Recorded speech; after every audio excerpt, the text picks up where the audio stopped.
नमस्कार, welcome to daily affairs. मैं हूं ज्ञानेंद्र द्विवेदी।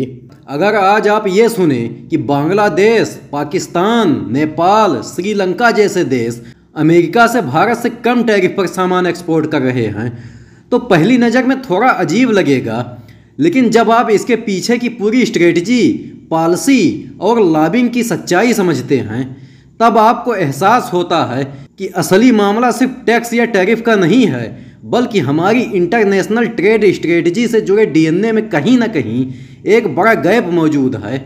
और अब बात हो रही अमेरिका की, दुनिया की सबसे बड़ी इकोनॉमी, एक ऐसा देश जो इंडो पैसिफिक में भारत को अपना सबसे बड़ा स्ट्रेटेजिक पार्टनर मानता है, लेकिन जब व्यापार की बात आती है तो वही अमेरिका बांग्लादेश को 20% टैरिफ में एंट्री देता है और भारत से आने वाले सामान पर 25% का टैक्स लगाता है। और सबसे ज़्यादा चौंकाने वाली बात तो यह है कि बांग्लादेश इस फर्क को अब मीडिया में तंज के तौर पर पेश कर रहा है।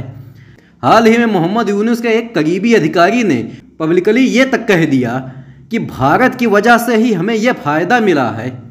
जरा सोचिए, जहां भारत अमेरिका के साथ स्ट्रेटेजिक पार्टनरशिप का झंडा लहराता है, वहीं बांग्लादेश हमें बाईपास करके फ़ायदा उठा रहा है, और वो भी हमारी ही तुलना में। और अब कोई पूछे कि यह कैसे हुआ, तो इसका सीधा जवाब है ट्रंप टैरिफ। अगर हम बात करें 2019 की, तो उस समय डोनाल्ड ट्रंप ने भारत को जीएसपी स्कीम यानी जनरलाइज्ड सिस्टम ऑफ प्रेफरेंसेस से बाहर कर दिया था। इस स्कीम के तहत भारत की करीब $5.6 बिलियन की एक्सपोर्ट वैल्यू ऐसी थी जो बिना किसी टैरिफ के अमेरिका में जाती थी, यानी जीरो टैक्स। लेकिन ट्रंप ने इसे खत्म कर दिया और इसकी वजह बताई गई कि भारत अमेरिका की कंपनियों को फेयर एक्सेस नहीं दे रहा।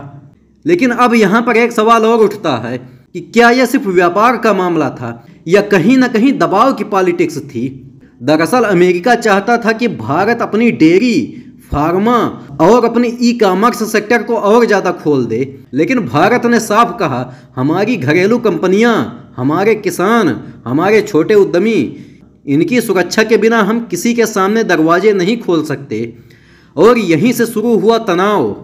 आज भारत और अमेरिका के बीच ट्रेड डील की बातचीत कई सालों से चल रही है, लेकिन हर बार बात फंस जाती है एग्रीकल्चर, डेटा प्राइवेसी और टैरिफ स्ट्रक्चर जैसे मुद्दों पर। अमेरिका बार बार चाहता है कि भारत प्राइस कंट्रोल को हटाए, विशेषकर फार्मास्यूटिकल सेक्टर में, जबकि भारत की चिंता यह है कि अगर हमने इन मांगों को मान लिया तो हमारा हेल्थ सिस्टम खासकर गरीबों के लिए महंगा हो जाएगा। और अब इसमें बांग्लादेश का रोल फिर से देखिए। अमेरिका ने उसे टैरिफ में रिलीफ क्यों दी? क्योंकि बांग्लादेश लीस्ट डेवलप्ड कंट्री की कैटेगरी में आता है और अमेरिका का कानून कहता है कि ऐसे देशों को जीएसपी जैसी स्कीम के तहत छूट दी जा सकती है। लेकिन बात यहाँ खत्म नहीं होती। बांग्लादेश ने इस पॉलिसी को सिर्फ एक कानून के तहत नहीं देखा, बल्कि एक स्ट्रेटेजिक हथियार की तरह इस्तेमाल किया।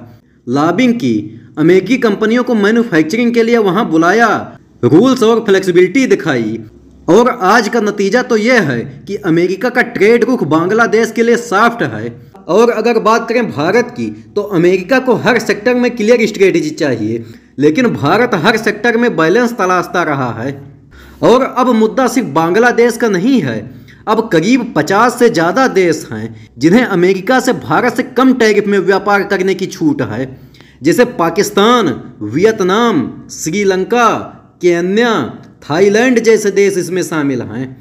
यानी भारत के टेक्सटाइल, लेदर, एग्रो और फिशरीज प्रोडक्ट्स को वो कंपटीशन नहीं मिलती जो इन देशों को मिलती है। और इसका सीधा असर भारत की एमएसएमई पर, किसानों पर और एक्सपोर्ट्स पर हो रहा है। और अब सवाल ये उठता है, क्या भारत अमेरिका के सामने इतना वीक है कि उसे जीएसपी जैसे स्कीम के लिए बार बार अपील करनी पड़े? तो इसका जवाब है बिल्कुल नहीं। भारत वीक नहीं है, लेकिन भारत की ट्रेड स्ट्रेटजी में आज भी दो बड़ी दिक्कतें हैं। पहली है कि हम अक्सर डिफेंसिव रहते हैं। टैरिफ बढ़ाना, लोकल मार्केट को प्रोटेक्ट करना और डेटा लोकलाइजेशन की मांग करना, ये सब जरूरी है, लेकिन अगर इंटरनेशनल मार्केट में इसके साथ लॉबिंग, डिप्लोमेसी और बिजनेस नेगोशिएशन ना हो तो इसका फ़ायदा दूसरा देश उठा लेता है। और दूसरा यह है कि हमारी बातचीत की प्रायोरिटी क्लियर नहीं होती।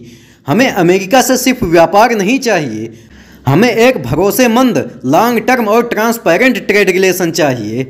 लेकिन जब डील की बात आती है तो हम कभी किसानों की चिंता में रुक जाते हैं, कभी डेटा प्रोटेक्शन में उलझ जाते हैं, और तब बांग्लादेश, वियतनाम और थाईलैंड जैसे देश आगे निकल जाते हैं।